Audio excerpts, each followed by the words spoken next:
Nous voterons bien entendu cette motion, mais nous voulons aussi souligner deux points qui nous semblaient essentiels et pour lesquels, dans le texte de la motion, nous regrettons que ce ne soit pas allé un peu plus loin. Je voudrais d'abord remercier les participants au groupe de travail, à ce travail collectif qui a permis d'aboutir à une motion commune donc, qui est présentée ce soir, qui pourrait être votée à l'unanimité ou presque, donc du Conseil communal. Les discussions dans ce groupe de travail ont été cordiales et constructives, même si nous n'étions pas toujours d'accord sur tout. Donc nous voterons bien entendu cette motion, mais nous voulons aussi souligner deux points qui nous semblaient essentiels et pour lesquels, dans le texte de la motion, nous regrettons que ce ne soit pas allé un peu plus loin. Et ces deux points sont le constat de l'existence du caractère de génocide en cours dans la bande de Gaza et la question sur la reconnaissance officielle de l'État de Palestine par l'État fédéral. Sur ces deux éléments, la motion reste en deçà de ce que nous aurions souhaité. Donc là, quand je dis nous, c'est le groupe écolo. Oui. C'est le compromis qui permettra un vote large, mais il nous semble qu'il aurait fallu plus de clarté et plus de courage. Concernant le génocide, nous aurions voulu que la motion demande explicitement au gouvernement fédéral de reconnaître qu'un génocide est en cours à Gaza, comme l'a fait par exemple la commune de Cour-Saint-Étienne. Finalement, le texte se limite à reconnaître que les actes commis à Gaza par Israël peuvent présenter les caractéristiques d'un génocide. C'est une formulation qui, à nos yeux, reste beaucoup trop timide et manque de courage politique. Concernant la reconnaissance de l'État de Palestine, nous savons que c'est un sujet sensible. Le gouvernement fédéral s'est d'ailleurs penché dessus encore aujourd'hui, sans résultat probant. Mais à l'heure d'aujourd'hui, seuls 2 des 5 partis du gouvernement s'y opposent encore.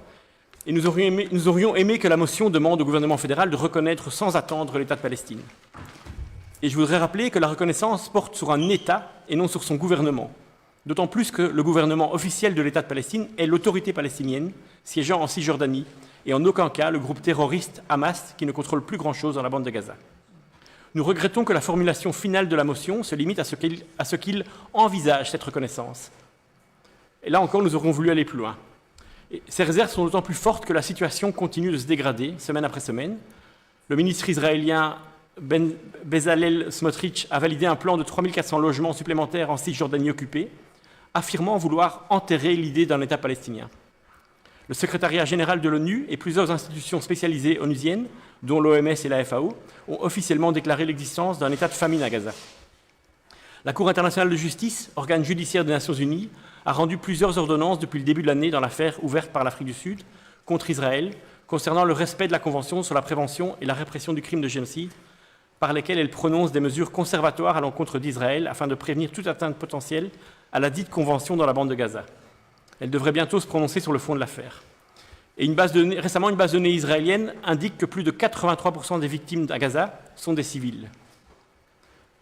Et rappelons que le Parlement fédéral, organe on ne peut plus strictement politique, a reconnu l'existence du génocide arménien, alors qu'aucune juridiction pénale internationale n'a jamais reconnu l'existence d'un crime de génocide en Arménie durant la Première Guerre mondiale.